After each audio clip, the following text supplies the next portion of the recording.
Let's make chicken curry. First, fry the carrots and potato until brown.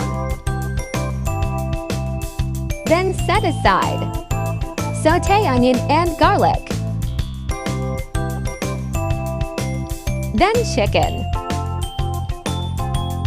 Add pepper, then let it cook.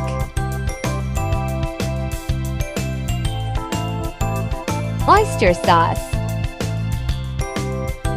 Season with curry powder. Add water, then simmer for 20 minutes. Add the fried carrots and potato, then coconut milk. Simmer until all vegetables are cooked. Add salt and pepper to taste.